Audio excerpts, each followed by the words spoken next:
Ever felt that cold sweat when you realize you just deleted a week's worth of work or pushed a broken feature production? You're not alone. Git, the developer's safety net, can also feel like a tangled mess. But what if I told you that mastering Git isn't just about memorizing commands, but understanding its core philosophy?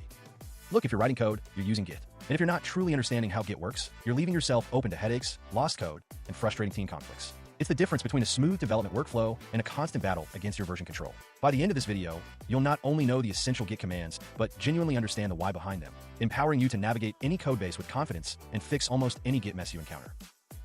Git's mental model, the distributed history book. Okay, so what is Git really? Forget the complicated diagrams for a second.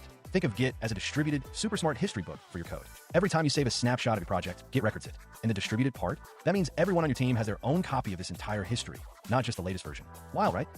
The heart of Git is the commit. A commit is a snapshot of your project at a specific point in time, along with a message explaining why you made those changes. It's like saving your game in a video game, but with a detailed diary entry attached. Honestly, I think good commit messages are one of the most underrated skills in software development. They tell a story. Before you commit, your changes live in what's called the staging area or the index. This is a temporary holding zone where you select which changes you want to include in your next commit. Think of it as carefully selecting items for a shopping cart before you check out. It lets you craft precise, focused commits, which is a huge win for maintainability. This frustrates some beginners, but trust me, it's a superpower. Branching out, your parallel universes of code. Okay, so you got your commits, your history book. But what if you need to work on a new feature without messing up the main, stable version of your app? Enter branches. Think of a branch as a separate timeline, a parallel universe where you can develop, experiment, and break things without affecting your main code base. It's truly one of Git's killer features.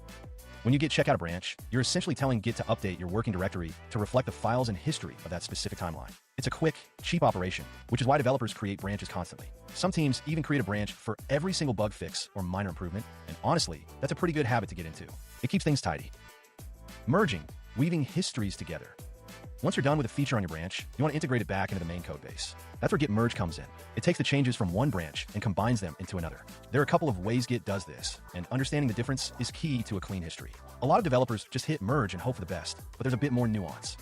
Still with me? Good, because we've covered the core mechanics, but now you know the difference between simply using Git and truly understanding it. That understanding is your superpower. Next up, we're diving into the developer's biggest headache, conflicts, and how to resolve them like a pro. And trust me, you'll want to stick around for the ultimate Git safety net that almost no one talks about.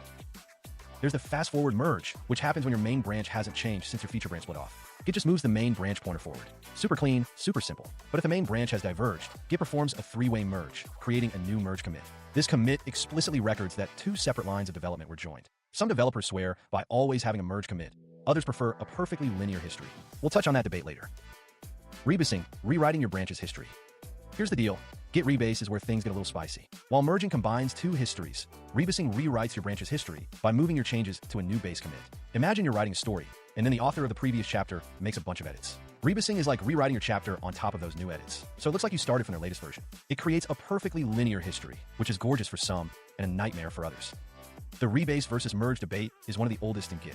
Some teams enforce rebasing to maintain a perfectly linear project history, which can make Git log much easier to read. Others argue that rebasing hides history and can be dangerous if you're rebasing commits that have already been pushed to a shared remote.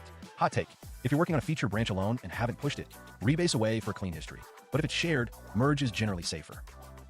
Conflict resolution, the developer's rite of passage. Conflict. Every developer's favorite pastime. A conflict happens when Git tries to merge or rebase, and two different branches have made changes to the exact same lines of the same file. Git doesn't know which version to keep, so it throws its hands up and asks you to decide. It's frustrating, I know, but it's also a fundamental part of collaborative development. Don't panic, it's fixable. When a conflict arises, Git marks the conflicting sections in your file with special markers.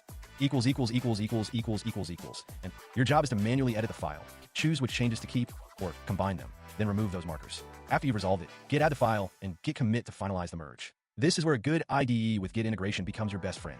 Seriously, don't try to do this with Notepad. The Git safety net, undoing mistakes and exploring history. Okay, real talk, you're gonna make mistakes. Everyone does, but Git has some powerful tools to undo almost anything. The big two are Git revert and Git reset. Git revert creates a new commit that undoes the changes of a previous commit. It's safe, it preserves history, and it's what you want for shared branches. Git reset, on the other hand, erases history, literally moving your branch pointer back. Use it with extreme caution, especially on shared branches, because you can seriously mess things up for your team. To truly explore your history, Git log is your best friend. It shows you all the commits, their messages, authors, and timestamps. Use flags like one line for a concise view or graph to see the branching structure. But the ultimate safety net? Git ref log. This command shows you every single place your head has pointed, even if you reset or rebased. It's like a secret back button for Git. I've saved my own skin with git reflog more times than I can count. Honestly, it's the one command every developer should know, but few actually use regularly. Let's recap. Git tracks changes as immutable snapshots, not just differences. Branches let you develop features in isolation, creating parallel histories. Merging combines histories, while rebasing rewrites them for a linear flow. Conflicts are inevitable but resolvable with careful manual intervention. Git revert safely undoes changes, while git reset rewrites history. Git reflog is your last resort for recovery. The key takeaways: always use clear, descriptive commit messages to tell the story of your changes. Branch early, branch often. It's cheap and prevents main branch pollution. Understand the rebase versus merge trade-offs before choosing a strategy for your team. Don't panic during conflicts. Learn to read the markers and resolve them systematically. Master Git reflog. It's your ultimate safety net for recovering lost work.